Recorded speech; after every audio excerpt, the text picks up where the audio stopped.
स्वागत है आप सभी का आपके अपने YouTube चैनल शेखावत जी पर। आज की कहानी है एक जादुई ढोल की, जो कि एक हिंदी लोक कथा है। पश्चिम भारत के एक छोटे से राज्य में धर्मराज नाम एक बुद्धिमान और न्यायप्रिय राजा रहता था। उसकी प्रजा के मन में उसके लिए बहुत श्रद्धा और आदर था। राजा धर्मराज बहुत लंबा, ऊंचा और रूपवान था। उसके सिर के बाल काले और घने थे, जिन्हें उसका खास कोई भोलू ही काटता था। भोलू यह काम कई वर्षों से कर रहा था।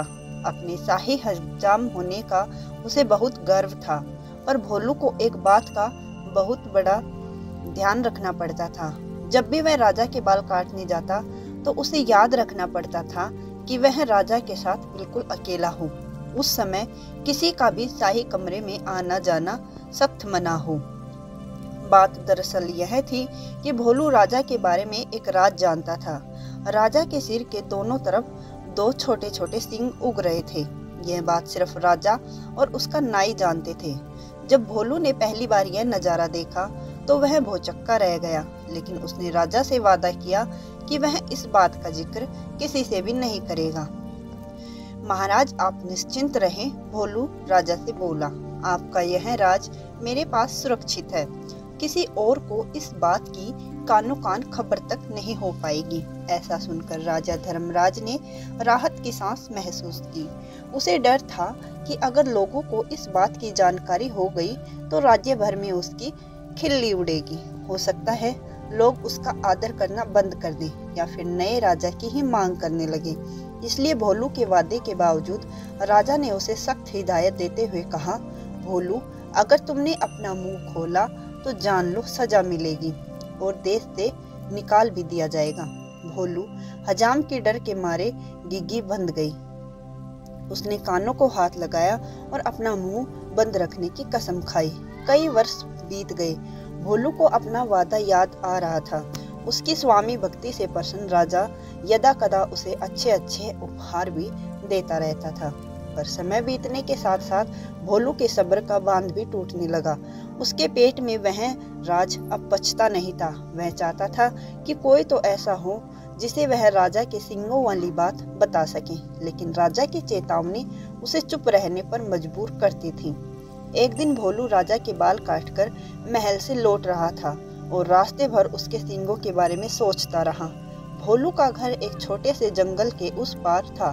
ऊंचे उकंजे पेड़ों और लटकती बेलों के बीच में धीरे धीरे चलता हुआ भोलू जब थक गया तो सुस्ताने के लिए एक घने पेड़ के नीचे बैठ गया। भोलू को रह रहकर सींग की याद आ रही थी। फिर यकायक वह उठकर खड़ा हो गया। वाह, जवाब नहीं मेरे दिमाग का, भोलू बोला और उस पेड़ को देखने लगा जिसके तले वह बैठा था। भाई, इस पेड़ को तो बता सकता हूँ न राजा के उन अजीब सींगों के बारे में। अब यह रहस्य मेरे पेट में नहीं पचता। पेड़ तो बोल सकता नहीं है और इस तरह किसी को यह बात बता भी नहीं पाएगा और किसी को पता भी नहीं चलेगा। पेड़ के पास यह भेद हमेशा भेद रहेगा और मैं भी इस बोझ से मुक्त हो जाऊंगा। भोलू ने ऐसा निश्चय किया और जोर से बोला, हे पेड़, आज मैं तुम्हें एक भेद बताने वाला हूँ। हमारे राजा धर्मराज के सिर पर दो सींग हैं। हाँ, उसके दो सींग हैं। इतना कहकर हजाम बेहताशा हंसने लगा और हंसता ही गया। वह भयंकर भेद आखिर खुल ही गया। भोलू खुश था। उसका भार जो हल्का हो गया था। उसके बाद वह आराम से घर पहुंच गया। अगले दिन एक लकड़हारा उसी जंगल में गया और उसी पेड़ के पास जाकर रुक गया। इस पेड़ की लकड़ी तो बहुत शानदार है, इसका डोल बड़ा अच्छा बनेगा, वह सोचने लगा। फिर क्या था, कुल्हाड़ी के कुछ प्रहारों से ही पेड़ नीचे आ गया। लकड़हारे ने वह लकड़ी एक डोल बनाने वाले के हाथों बेच दी। उसने एक बहुत सुंदर डोल तैयार कर दिया। यह मेरे जीवन का सबसे अच्छा डोल है। डोल वाला खुश होकर बोला, कल बाजार जाकर इसे अच्छे दाम पर बेच दूंगा। अगले दिन डोल वाला बाजार गया और एक कोने में खड़ा होकर ढोल बजाने लगा। ढोल से बड़ा सुरीला स्वर निकला। डोल वाला उसकी आवाज सुनकर झूम उठे। वह चिल्लाकर बोला, बाबू, यह डोल खरीदो। कोई है जो इस शानदार जानदार ढोल को खरीदे। धीरे धीरे इसके इर्द गिर्द भीड़ जमा हो गई। लोग खामोश होकर डोल की मजेदार आवाज सुनने लगे। भाई वाह, क्या कहने हैं इस डोल के, एक बूढ़े आदमी ने तारीफ की। तारीफ सुनकर डोल वाला और भी जोर से ढोल पीटने लगा। तभी उस डोल में से एक अजीब आवाज आई। लोगों के कान खड़े हो गए, उनका दिल धक से रह गया। डम डम डम डोल बजा। आज मैं तुम्हें एक भेद बताने वाला हूँ। हमारे राजा धर्मराज के सिर पर 2 सींग हैं। हाँ हाँ, उसके 2 सींग हैं। हाँ हाँ, उसके 2 सींग हैं। लोग वहां जड़वत खड़े हो गए। उन्हें अपने कानों पर विश्वास नहीं हो रहा था कि डोल वाला डोल पीटने लगा और फिर से वही आवाज निकली। वह बहुत हैरान और शर्मिंदा हुआ। आखिर एक डोल यह सब कैसे बोल सकता है? देखते ही देखते लोगों का वहां तांता लग गया। और फिर कितना मजाक और कितने ताने। उफ, हमारे राजा के 2 सिंह, हमारे राजा के 2 सिंह। लोग तो जैसे गाना गाने लगे। जब राजा धर्मराज ने सुना तो दुखी भी हुआ और नाराज भी। गुस्से से आकर उसका चेहरा तमतमाता लाल हो उठा और गरजते हुए बोला, उस डोल वाले को पकड़ के यहाँ लाओ। राजा के सैनिकों ने शीघ्र ही उसे पकड़ा और राजा के समक्ष प्रस्तुत किया। डोल वाला डर के मारे कांप रहा था। राजा ने कहा, बदमाश, तेरी इतनी हिम्मत कि तुम मेरी खिल्ली उड़ाए। राजा ने फुंफारा।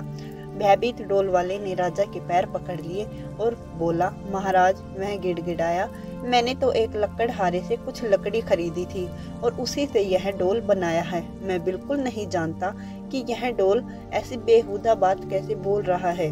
मुझे क्षमा कीजिए महाराज। राजा ने लकड़हारे को बुलाया। जो लकड़ी तुमने डोल वाले को बेची वह तुम्हें कहाँ से मिली? लकड़हारे को काटो तो खून नहीं, डरते हुए बोला। जंगल में एक पेड़ से मिली महाराज। तुम्हारी लकड़ी से बना डोल बोलता कैसे है? राजा धर्मराज ने पूछा। मैं तो खुद हैरान हूँ महाराज, दुविधा में फंसे लकड़हारा बोला। मैं कई वर्षों से लकड़ी काटता और बेचता आया हूँ, पर ऐसा अचंबा पहले न कभी देखा न कभी सुना। अब राजा परेशान, लकड़ी कैसे बोलने लगी? राजा और उसके दरबारी निरुत्तर थे। उनके पास कोई जवाब नहीं था। पर राजा धर्मराज ने भी ठान लिया कि इस घर के भेदी का पता लगाकर ही छोड़ेगा। वह सोचने लगा, उसके अलावा सिर्फ एक ही व्यक्ति यह भेद जानता है और वह था भोलू नाई। पर भोलू को इतना निष्ठावान है कि इतने सालों बाद भी उसने अपने मुंह को ताला लगाए रखा है। नहीं, भोलू ऐसा नहीं कर सकता। फिर भी उसने एक बार भोलू को बुला भेजा। भोलू को जल्दी से हमारे सामने पेश करो, वह अपने सैनिकों से बोला। भोलू नाई आया, ऊपर से नीचे तक थरथराता हुआ। भोलू, एक तुम ही हो जिसे मेरा भेद पता था। तुमने और किसे बताया? सच उगल दो वरना सजा पाओगे। महाराज, डर से भोलू हकलाने लगा।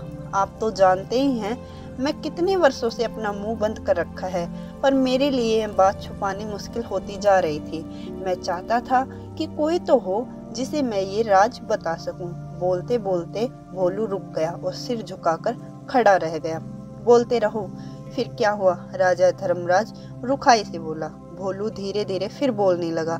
एक दिन जब मैं जंगल के रास्ते से घर लौट रहा था, मैं आराम करने एक पेड़ के नीचे बैठ गया। बस आपके बाल तब काट कर ही आ रहा था और उन सींगों के बारे में भी सोच रहा था। काश मैं उनके बारे में किसी से बात कर पाता। आखिर मैं भी इंसान हूँ। तभी मेरे दिमाग में एक बात आई और मैं पेड़ को यह राज बताकर हल्का हो गया। सोचा कि पेड़ को बताने से क्या नुकसान। क्या मालूम था कि इसकी लकड़ी ही बोल पड़ेगी।